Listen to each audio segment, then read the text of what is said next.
Of course, Trump is undoubtedly concerned with history because all this fuss, all this provocation that led to the war in Europe, which today was unleashed by the Europeans, as Vladimir Putin once again pointed out today, saying that it all began not in 2022, but in 2014, has only created problems for America no matter where you look. And in Europe, the same war, instigated by Europe, has turned against them. This week, Russians are apparently clapping with joy. Why? Because Trump gave an interview to Politico criticizing Europe and saying, let's stop the war in Ukraine. The same folks who've been playing 11-year-long war game in Ukraine now suddenly claim they just love peace. Yeah, right.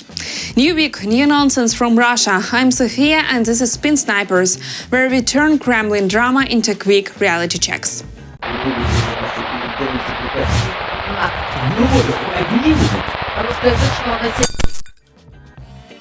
Russia is loving this week's headlines. Apparently, Trump just handed them a script. Zelensky is illegitimate, Ukraine is doomed, and Europe can't save it. Every word, according to Kremlin talking points, perfectly confirms their master plan, because obviously any Western critic of Europe equals instant Russian propaganda gold. In reality, Trump's comments are a critic of European policy, not a green light for military aggression. But Russian propaganda loves to ignore context, because framing Ukraine as losing and Europe as weak fits their long-standing story, making it easier to justify the aggression at home. Basically, everything Trump stated in today's interview is like an explanatory note on national strategy, which fully confirms everything we are indeed saying here on the program, what our commander-in-chief is talking about. Namely, A, that Zelensky is illegitimate and new elections are necessary, which is stated clearly and unambiguously. B, that Ukraine is losing, citing as examples the territories that just 10 months ago when Trump came to power were under a different situation and what is happening there now. And C, that Europe will be able to support Ukraine only to the extent that it does not achieve any victory, but only until it falls. Of course, who better to daydream about NATO collapsing than the country that's been trying to break Western unity for decades? Russia hears one critical remark about Europe and instantly starts fantasizing about the grand divorce between the US and the EU. Classic divide and conquer, Moscow's favorite bedtime story. They can't win on the battlefield, so they pray someone else will dismantle the West for them. One of the main messages conveyed in this interview is, when assessing Europe, is Europe actually responding to the demands of an ally as imagined by America?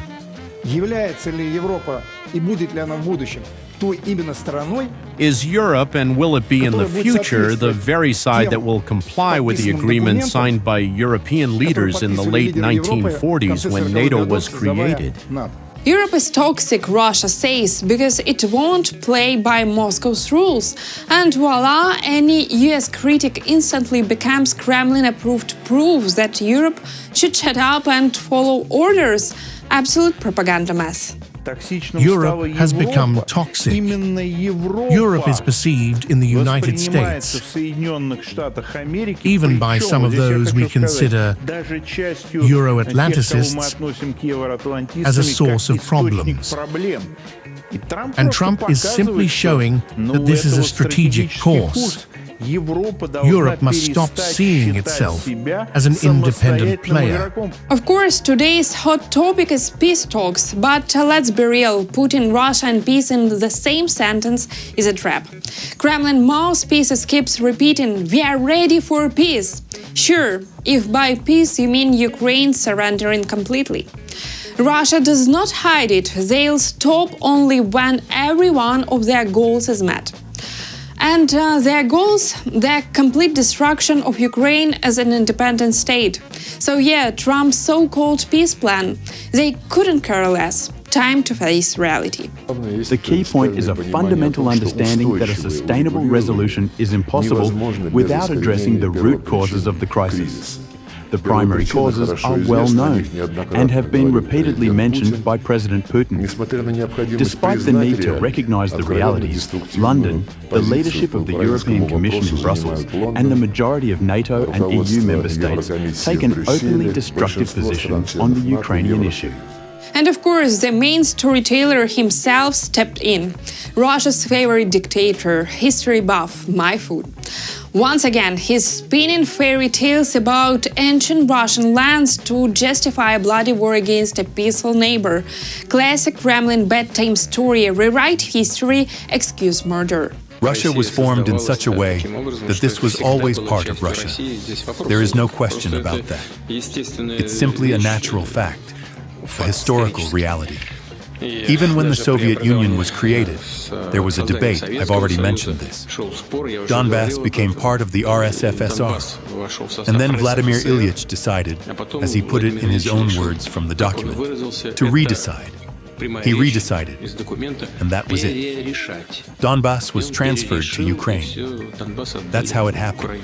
Fact check. The Donbas was never ancient Russian land. Historically, this region was part of Ukraine well before the Soviet Union existed, with a population largely Ukrainian, not Russian. Yes, during the Soviet times, administrative borders shifted like all internal Soviet divisions. But these were bureaucratic decisions, not neutral Russian territory. Claiming Lenin's so-called redecisions give Russia the right to invade? That's not history, it's a Kremlin fairy tale used to whitewash aggression and excuse murder in Ukrainian today. In short, that Donbass was never an inherited part of Russia. It didn't belong to Moscow just because some centuries-old map lines existed.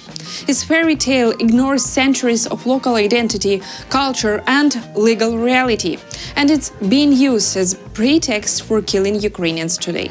But it's not only about that. It's about the people. The people who did not accept the coup in Ukraine in 2014 and against whom the fighting began. And they were attacked using artillery, heavy equipment, tanks, and aircraft. That's where it all started. That's when the war began. We are trying to end it and are forced to do so by military means. And we will, without doubt, bring this to its logical conclusion, to the achievement of the goals of the special military operation. Honestly, I don't know what else needs to be said. Russia is dragging this war out on purpose, ending it not on the agenda. The dictator Putin says it himself, no subtle hints, no excuses.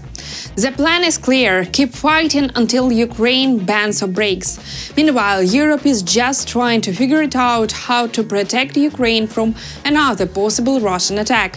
History tells us why this matters. Spoiler, Russia has done this before, and now the idea of Western troops in Ukraine sends Moscow into a panic, as if a personal declaration of war. Russians, seriously, what are you afraid of if you are so desperate for peace?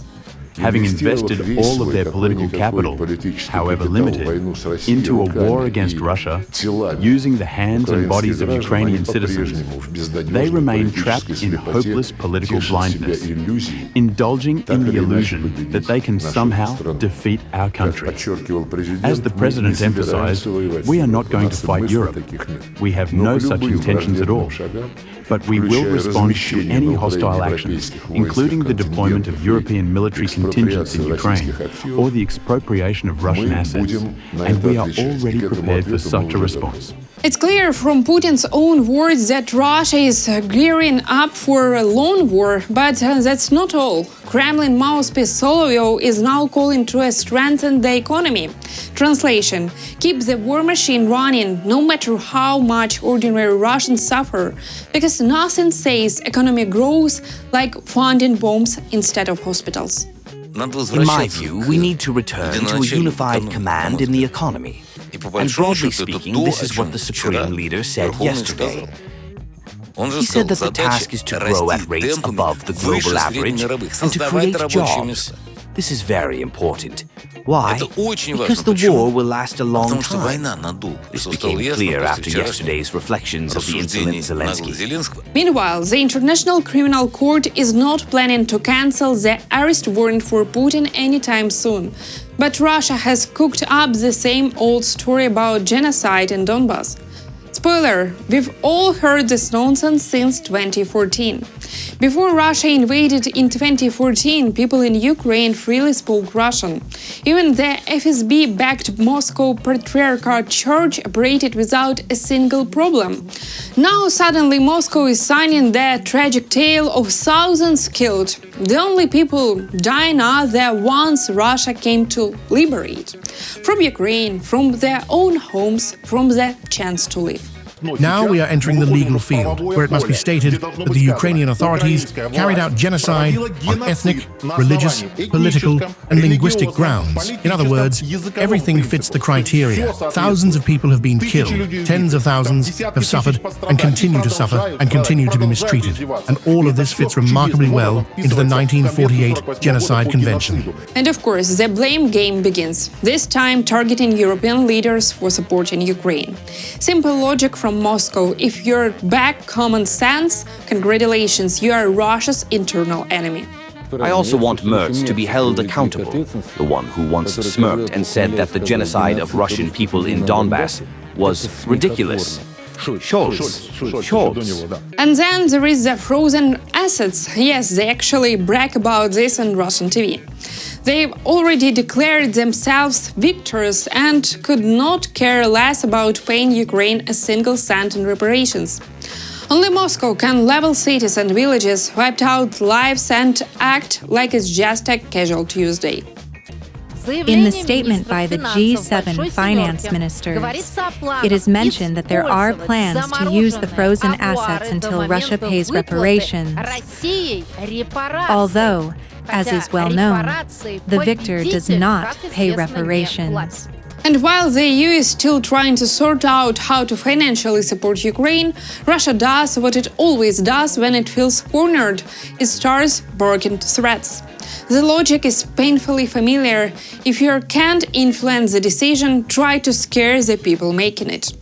So instead of talking economics, Moscow rolls out its TV bulldogs to promise revenge, manhunts, and imaginary punishments. It's not diplomacy, it's mafia fanfiction read out loud on prime time. Our courts don't care. We must understand that this is a casus belli. It is obvious that we will issue warrants for their arrest, and it is obvious that for us they will be terrorists who have stolen state funds. And we will pursue them until their last breath. Every person who makes such a decision, nothing will save them. Because while they may hide in their high offices now, at some point they will become ordinary citizens. And we will find them, and we will bring them back. And they will rot here in places of detention, life imprisonment for each of them. And if the West does manage to unlock additional support from frozen Russian assets, the Kremlin already has its excuse ready for domestic consumptions. It's not enough, it won't change anything. Russia pushed this narrative as if their own situation is somehow fantastically better, like they're swimming in resources, like their army is not bleeding out, like their economy is not cracking. They pretended everything is blooming, the factories work, the budget overflows, the country prospers.